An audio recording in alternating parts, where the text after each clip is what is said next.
Hey, um, I'm going to be covering an issue in this that's a few years old now, but I believe the general circumstances are still relevant. I've just been skimming through political videos because I've been reading political biographies, so sometimes I kind of correspond that. And I've come across an interview with George Osborne from 3 years ago. If you're outside the UK, he is Chancellor of the Exchequer, Finance Minister. It's a very senior government position, and he's one of our most high-profile politicians. Basically, he was referring to a notorious crime that had taken place in Derby, whereby a man and his wife who had long been on benefits, which the American equivalent would be, I guess, welfare checks is the term. He ended up killing something like six of his children in a fire, and he faced trial. He's now serving a life sentence. It was clearly a despicable crime, and Mick Philpott was clearly a despicable man. I think most people can see that. And this was high profile at the time. Anyway, Osborne was using this tragedy and this crime to justify an attack on all unemployed people. And this is something the Conservatives have been doing since they got into office um, over 5 years ago. And I think it's utterly despicable. Um, but this got me thinking about something. This country's worst serial killer is Dr. Harold Shipman. He's dead now. But in his killing spree, he killed over 250 people. Not only Britain's worst serial killer, one of the world's worst serial killers. So my question is, why therefore do we not vilify all doctors and assume that all doctors are power-hungry, sadistic control freaks who want to kill people? Why do we not do that? Because most people recognize that doctors, for the most part, are decent human beings who are trying to help other people. And they recognize that Harold Shipman was a psychopath and a serial killer. So they don't automatically associate his profession with the crime that he committed. Although actually there are other examples of serial killers within the medical profession, both doctors and nurses. Yet if you say to people in the street, doctor, nurse, the general consensus is they're decent people who are trying to help others because that is what most of them are. Most of them are good, decent people who do a pretty difficult job under difficult circumstances, all because they want to help others. Um, my mother's a nurse, so that's most people respect the position that these people take. Now, the point I'm making here is that we think of Shipman, notorious figure, a serial killer. We don't think, oh, all doctors are like that. So why is it that because a terrible crime was committed by someone who happened to be on welfare and who was clearly a selfish individual, is it okay for one of the most prominent politicians in the country and the slimy Murdoch press to then say that all unemployed people are the same?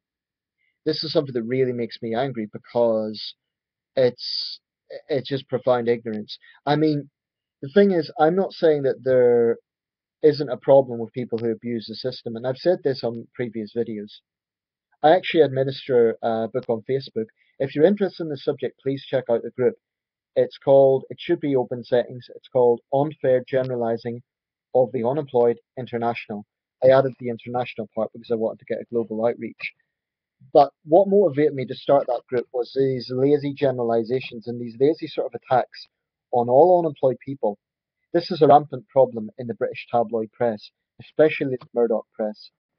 Not just the Murdoch press, you also see it in the Daily Mail. They come under a different grouping, but it's also a despicable rag.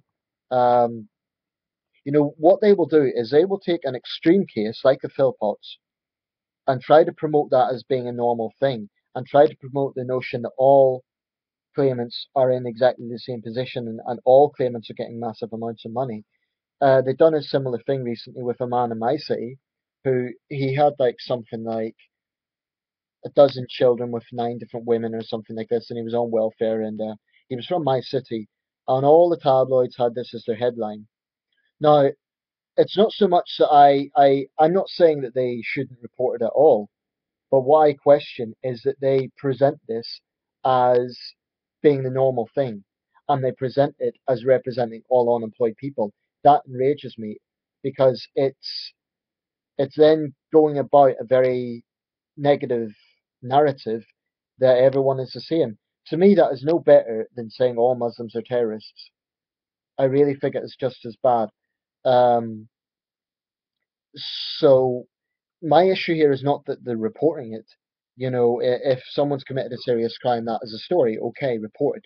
But the sort of language they use is this collective demonization of everyone who's on welfare. Now, it's true that there are people who abuse the system, but it is also true that many people don't want to be claiming they're doing it because they've got no other choice. They happen to be on hard times, and they're claiming because there is, in their circumstances, there's no other choice. You know, what irritates me about this is people just assume that they know everything. A lot of the public, Jill and Joe public, just jump to conclusions. I will say one thing: the tide is turning. A lot more people now on these videos tend to be show empathy, or they tend to be less judgmental. When this started off about 5 years ago, the public seemed to be on the side of the Tories. I would say the tables are turning now. It seems to be that the majority have contempt for what the Tories are doing, and they can see it. And the Tories and Murdoch Press, you may as well say in the same sentence, because they're totally on board with each other. And arguably, the Murdoch Press is controlling the Conservative Party, just as they've done with New Labour, because New Labour's attitude wasn't much better. Incidentally, I will mention something just in case I don't have time to raise it in another video. I am unsettled by the direction that some of the Labour leadership candidates are taking, most especially Liz Kendall, but Andy Burnham has also making noise about this as well, whereby they're going to toughen up on welfare. Um, so basically, they're going back to Blairism. If you're from outside the UK, that basically means it's the Labour Party, which is a traditional centre-left socialist party, trying to use the language of the Tories in order to get elected. Basically, that's what it comes down to. Um, I understand Labour needs to look at its direction, and I understand that having a really socialist agenda is going to make it difficult to get elected, and only by getting elected can you get legislation passed. So that basically Miliband resigned, and now they're going back to the right. That means in this country we will have no major centre-left party except the SNP and the Liberal Democrats. Now the SNP want to break up the country. So to me this is a very grim situation. There will be no major unionist centre-left party in Britain today. The Liberal Democrats have been absolutely destroyed in that election. They're going to move to the left, which is a good thing, and they'll have to do that because it's a natural way that things are going to move. You know, Labour's defeat, their response is now to move to the right, and the Dems' defeat is to move to the left. Although it's understandable, given that the Labour Party is the only party with a realistic chance of winning the next election, apart from the Conservatives, then clearly the direction their leader takes is going to be very important. So we now have a situation where the two biggest parties in Britain, the Conservatives and Labour, are still the two biggest parties, despite gains made by other parties, are led by leaders who have a very hardline approach to welfare, or in the case of Labour, potentially will be. I fear that that is what Labour is going to do. You know, it's not that I want. I understand Labour needs to make changes, and I understand they need to review why they lost. But unfortunately, what it looks like they're doing is they're just going to pander to the Murdoch press, and that's very sad indeed. As I forget what the MP is called, but the man who was one of the backers of Chuka Umunni, he said it's very sad that we live in an era where the media. He was talking about Chuka Umunni's resignation. Now, because Umunni left the race, I don't know what his position on the welfare issue would have been, but I suspect he would also have been Blairite. You know, I'm a centrist on many issues, but when it comes to the issue of unemployment and welfare, I probably am a lot more on the political left. That doesn't mean that I believe in giving people free money. It doesn't mean I don't believe in responsibility. It doesn't mean that I believe that unemployed people don't have responsibility. What it means is I don't believe that those in power should be attacking some of the most vulnerable in society in order to score points. And I don't believe that a very powerful media empire should be distorting the picture in order to sell their rags. and I don't believe in workfare, which is forced unpaid labor. I don't actually think that is radical. I don't think, I mean, there's this perception that if you oppose workfare, you're a sort of ranting Marxist. I'm not actually. I'm centrist in many ways. I just believe that workfare is outright immoral. Forcing unemployed people to work for nothing is immoral. It's not rocket science. It's quite simple. If someone's doing work, they should be paid for it. To me, that is just basic fairness, which the Tories love to talk about. Um, so I, I want to be optimistic, but it's very difficult to be optimistic in Britain these days, politically speaking. And I'm someone that follows politics very closely. Well, not very closely, but I'm interested in it. Um, and I do care. I care a lot. Um, I hope that the Dems rebound under a centre-left leader. Now, I'm saying that as a centrist, because in other areas I'd be more to the right. On the issue of crime, for example, I'd probably be more to the political right. This is why I can never call myself a socialist. And okay, I'm getting into general themes here.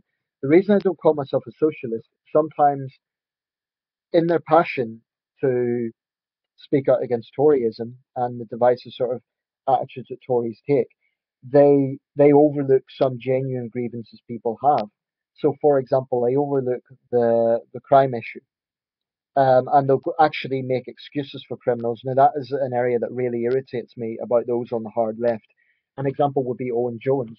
I find myself in agreement with a lot of Owen Jones' positions in terms of his vocal opposition to the Tories' attitude to the unemployed.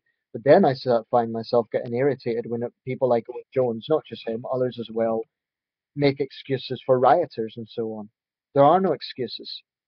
And in actual fact, what they're doing when they're doing that, they're actually playing the Tories' game for them, because they're allowing the Tories to portray the entire working class as being the same, or all poor people as being the same. So what people like Owen Jones need to realise is that when they do not come out and condemn that sort of behaviour, i.e., rioting behaviour, i.e., people who do abuse the welfare system, by refusing to condemn that, all they're doing is playing the Tories' game for them, because then the Tories could just say, "Oh, look, um, all these people are the same." So the left needs to get responsible with this, not abandon their principles, but get responsible. At the moment, the upper hand in this country, with the exception of the SNP, is definitely on the political right. Now, the SNP is often described as a social democratic party, but there's not that nationalist element to it. UKIP definitely played some sort of left wing cards, but I think that was just a clever ploy to try and get Labour votes. I don't think I really don't think that is a UKIP initiative when they were talking about the minimum wage and so on. I think that was just trying to get Labour votes basically, and it probably worked in some cases. Um, but I definitely don't think an ex-banker like Nigel Farage gives a damn about the unemployed. Um, so I'm just throwing out some general thoughts right now. You know what? I'm going to make this just a general British political video since I've talked about all these issues, and I'm going to round it up soon. I'm going to round it up around 15 minutes. But if there's one thing I believe that this country needs more than anything, politically speaking, is electoral reform. I'm not going to speak about detail in this video. I'm going to save that for another video because I believe it's a very, very, very important issue. But I have to say, my outlook at the moment in this country is not. I spoke about this just after the election, but I'm not happy. The Tories are continuing to do what they've done in the last 5 years, but they're now doing it even more intensely. In fact, the reason I'm not following politics in detail is because I know that if I look at the sort of things they're saying, I'm just going to get worked up, and that's not good for my health. Um, I'm trying to just get on with my own life. I'm not involved in any political party at the moment. I probably will be in the near future, but for now, I need to focus on my own issues and try and just get myself stable. I'm a very ambitious man. There's a lot of things I want to get on with. I'm passionate about doing a lot of things. Um, But the way I look at it is we have an England that's dominated by the Conservative Party, a Labour Party that doesn't know where it stands. They're thinking about getting back to Blairism, but that's the thing about Labour is they're going to lose either way. If they go back to Blairism, they will lose a lot of their grassroots support. But then a lot of the wider public would say it's that grassroots support that costs them in the first place. Now, just to make my position clear, I'm not a member of the Labour Party, but I'm certainly interested in the Labour Party. I I would want a centre left leader, not necessarily a socialist leader, but a centre left leader who manages to be intelligent enough to know how to reach out to the wider public without bashing the unemployed and without this sort of bullshit rhetoric that Liz Kendall is starting to use. And there's other people in the party do that, like Rachel Reeves and a few others. And I really have no respect for it because I believe they're just doing what the Tories do, trying to turn society against itself. I believe that Labour can go to the centre without bashing the unemployed. I believe they can be responsible about it. I understand they cannot have a hardcore socialist agenda. That simply won't work because that will lead to, Michael Foot, Ed Miliband type election results. In other words, being defeated badly. And that's not to be disrespectful to Michael Foot or Ed Miliband. I believe they were good men who had conviction and they tried to do the right thing. That's my own, sentiments on those individuals. But it is quite obvious that when Labour goes far to the left, it doesn't win elections. Now, we could blame this partly on the Murdoch press because they go out of their way to slander the leaders. And I've even come across conservatives or others who have said that they don't agree with that. Um, but I think it's a little bit lazy to just blame the Murdoch press. Um, People who supported Labour or people who reflect on this, I think just saying, "Oh, Murdoch's the whole sandwich thing, that's why Labour lost." I think that's too simplistic. I think the public genuinely didn't trust Labour on the economy. Politics is a brutal business, and the task that major party leaders have is very, very, very difficult.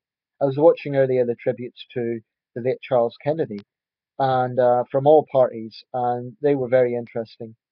They really highlighted the sort of challenge it is from being a party leader.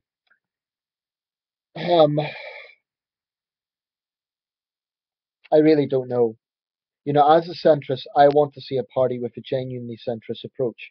Unfortunately, a lot of the centrists around at the moment also tend to take quite a hard line on the welfare issue. I want to see centrists who are centrists in other ways. I guess I'm being a little bit childish. I kind of, want to take a menu of what I would like to see. This is just my own position. And incidentally, when I'm talking about welfare, I am not talking about just giving the unemployed money. That is absolutely not what I'm talking about. All I'm saying is that politicians who are in a position of power should not be turning the public against the most vulnerable in society and shouldn't be endorsing these sleazy claims from the Murdoch press that paints everyone with the one brush. And responsible party leaders, they might not get a lot of thanks from it from the wider public, but they should be condemning workfare.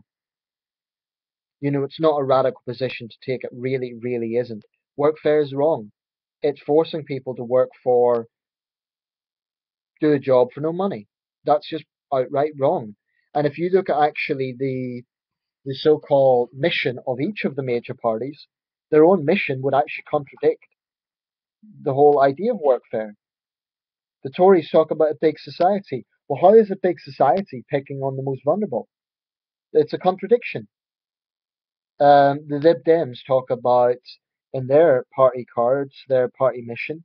They talk about not having people to have forced conformity. Um, and yet, to me, forcing the unemployed to work for no money, that is forced conformity. The Labour Party, um, again, they talk about fairness and they talk about helping those in the most vulnerable position. And yet they too have not done anywhere near enough. Even Ed Miliband didn't come out and say workfare needs to be banned. The Labour did make a lot of zero-hour contracts, and I give them credit for that. But they done nothing about workfare. They didn't say a word about workfare. So The truth is, in a democratic system, you're never going to get exactly what you want. I'm growing up enough to acknowledge that. That's the way democracy works. You can't get exactly what you want. But I've never been more dissatisfied with British politics the way it is now. And this is not like, oh, I despair in all politicians. Not necessarily that. I believe there's decent politicians out there. It's more a case of the actual ideological situation right now I despair of. Because we have nationalism north of the border and Toryism south of the border. And you have the Lib Dems and Labour are trying to find their direction. They're the two parties that I would probably be most sympathetic to. So, and then UKIP, from their position, they've got one MP representing 4 million votes. It's just another reminder of why we need electoral reform. I think if the trend goes the way it's going, in which the last two elections were very unconventional elections, then hopefully 2020 will rebound. I hope the nationalists definitely lose the ascendancy because I believe I'm a staunch unionist. I don't want to see this country break apart. And despite what Nicola Sturgeon says, her ultimate goal and her party's ultimate goal is the breakup of the United Kingdom. Now, I'm pragmatic. If I was a Liberal Democrat politician, I would probably be willing to work with the SNP on certain issues, but I would be very, very careful about propping them up. Anyway, I'm going to talk about all of these issues in my video about electoral reform, so if you're interested in politics, please keep an eye out for that. I know I've spoken at length here, but there's a lot of issues that are important. So, I'm not going to become an anarchist. I'm not apolitical or anything like that. I'm still interested in politics, and I'm not totally despairing. I do believe there's still some hope for the future. But the situation right now is very, very, very tough for centre left centrists like myself.